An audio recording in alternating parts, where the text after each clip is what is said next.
दोस्तों आज के इस एपिसोड में हम बात करने वाले हैं कि क्या कोई ये दावा कर सकता है कि वो आपको 100% कंफर्म तत्काल टिकट दे दे, या कोई अगर ऐसा करता है तो क्या इन टिकट्स पर हमें ट्रैवल करनी चाहिए।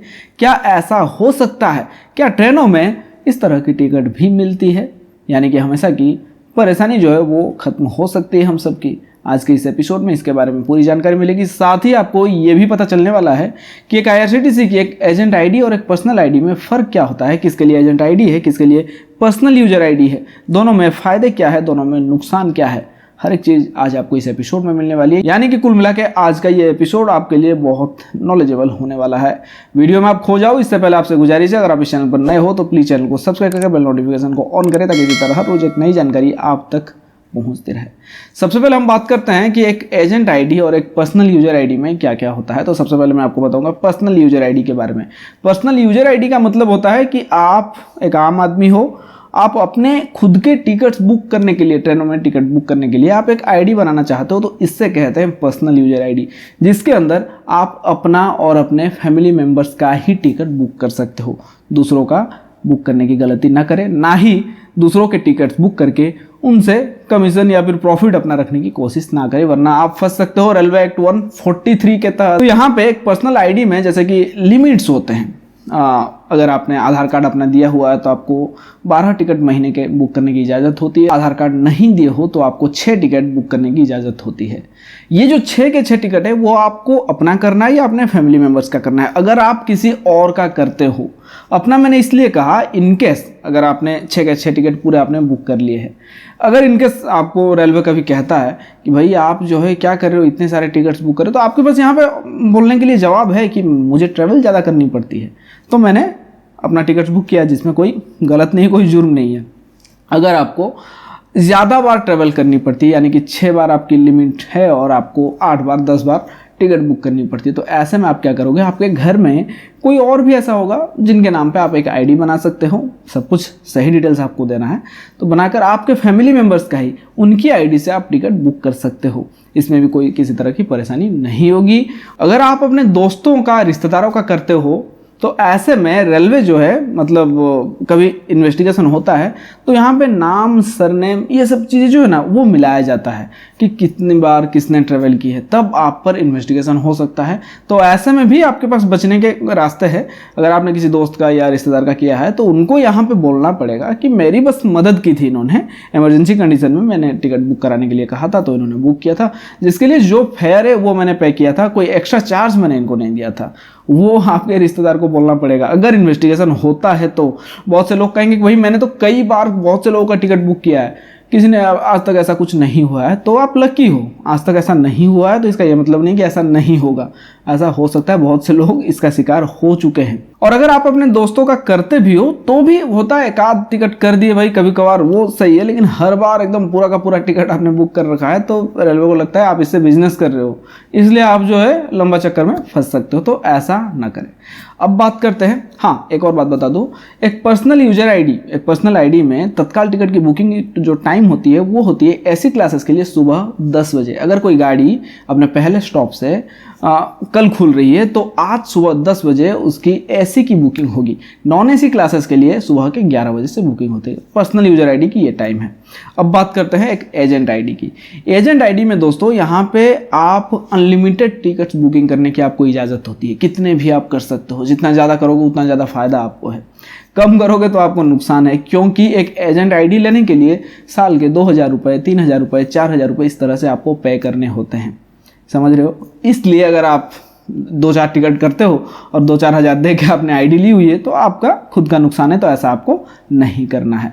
अच्छा, एक एजेंट आईडी में ट्रेन टिकट्स के साथ में फ्लाइट, बस, होटल, कैब, ये सब भी आप बुक कर सकते हो, साथ में आपको कमीशन भी मिलेगा। लेकिन यहाँ एक बहुत बड़ी परेशानी है। परेशानी ये है कि आपको तत्काल टिकट बुक करने की, मतलब एक तरफ से कहा जाए तो तत्काल टिकट बुकिंग करने की कोई सुविधा यहाँ पे होती ही नहीं है, अगर मैं कहूँ तो। क्योंकि बुकिंग करने की सुविधा होती है लेकिन फिर भी नहीं होती। वो ऐसे क्योंकि सुबह 10 बजे जहाँ एक user ID, normal personal user ID में बुकिंग करने की इजाज़त होती है, तो यहाँ पे 10:15 और नॉन एसी के लिए 11:15, यानी कि 15 मिनट का गैप दिया गया एक पर्सनल आईडी और एक एजेंट आईडी में तत्काल टिकट बुकिंग के टाइम में। अच्छा, आपको क्या लगता है 15 मिनट तक क्या तत्काल टिकट्स अवेलेबल होंगे?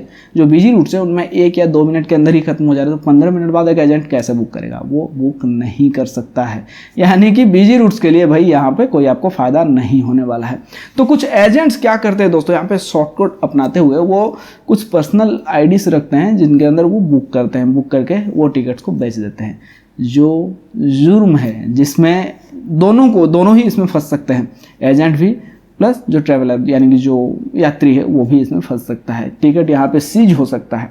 ऐसे में मैं यात्रियों के लिए कह रहा हूँ, जब भी कभी आप टिकट बुक कराएं किसी एजेंट से, तो आप कंफर्म कर लें कि वो एजेंट जो है वो IRCTC का एजेंट, ऑथोराइज्ड एजेंट है या नहीं। कैसे पता लगाओगे? इसके लिए मैंने एक वीडियो बनाया हुआ है, यहाँ आई कार्ड पर मैं उसका लिंक दे रहा हूँ, आप इसमें जाकर उस वीडियो को देख सकते हो। अगर किसी एजेंट के पास आप जाते हो यहाँ देखकर और फिर भी वो जो है एक पर्सनल यूज़र आईडी से बुक करता है, तो भी हालांकि टिकट में आपको पता चल जाएगा वो एजेंट आईडी से बुक है या फिर पर्सनल आईडी से, लेकिन फिर भी अगर आप ध्यान नहीं देते हो, आगे किसी तरह की आपको परेशानी होती है, तो आप कह सकते हो कि मैंने रेलवे के बताए हुए तरीक़ों से सर्च किया, पता लगा एक एजेंट का, एजेंट के पास में गया, जाके मैंने बुक किया और उसने किस आईडी से बुक किया वो तो मुझे नहीं पता है।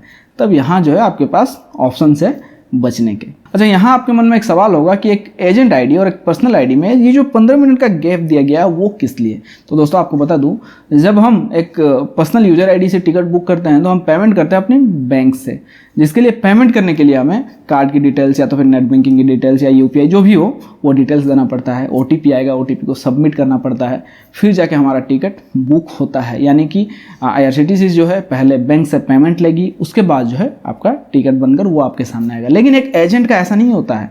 एक एजेंट हालांकि वो कर भी सकता है ऐसा इस तरीके से भी, लेकिन उनके पास एक वॉलेट होता है जिसमें वो पहले से मनी डिपॉजिट करके रखते हैं। जब वो टिकट बुक करना रहता है बस वॉलेट सिलेक्ट कर दिया, वॉलेट से पेमेंट हो गया। यानी कि काफ़ी जल्दी बुक कर लेते हैं वो लोग, और साथ ही उनका वो प्रोफेशन है, वो उनका काम है, तो वो और जल्दी बुक कर लेते हैं क्योंकि एक्सपीरियंस उनका उनके साथ, लक के साथ एक्सपीरियंस भी जो है उनका साथ देता है।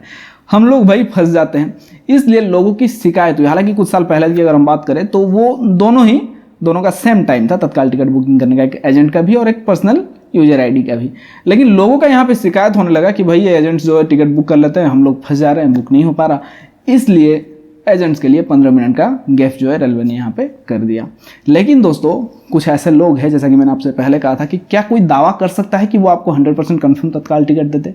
तो ये कोई और लोग नहीं है, मैं हर किसी एजेंट का नहीं कह रहा हूँ, कुछ एजेंट्स या फिर कुछ ऐसे लोग हैं जो ये काम करते हैं। कुछ ऐसे इलीगल सॉफ्टवेयर्स हैं, बहुत सारे सॉफ्टवेयर्स हैं, मैं उनका नाम लेना नहीं चाहूँगा यहाँ पे।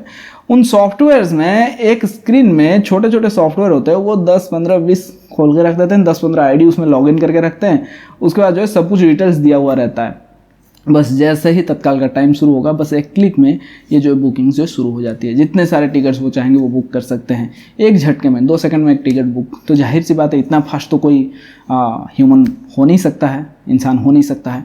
इसलिए ये सॉफ्टवेयर जो है बुक कर देते हैं और ये टिकट जो है मनचाहे दामों में ये लोग अपने कस्टमर्स को बेच देते हैं। यानी कि 500 का टिकट 1500, 2000, 3000 में बेचा जाता है।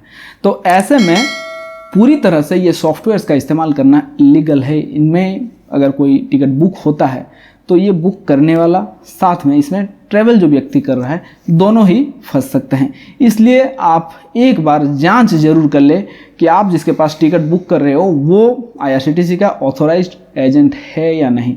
अगर एक ऑथोराइज्ड एजेंट इस तरह की हरकत करता है तो यहाँ पर आपके पास बचने के रास्ते हैं। आप बोल सकते हो कि ये तो एजेंट है, अब इसने कैसा किया, क्या किया वो तो मुझे नहीं पता है, तो यहाँ पे रास्ता है। लेकिन फिर भी अगर आपको ज़रा सा भी भनक लगता है कि ये इलीगल सॉफ्टवेयर से टिकट बुक करता है, तो आप ऐसे बंदे से ज़रा दूरी बनाए रखें। अच्छा, अब पता कैसे लगाओ? ये लोग आपको कहेंगे कि हम ज़रूर कर देंगे, आप बस इतना रुपए देना होगा।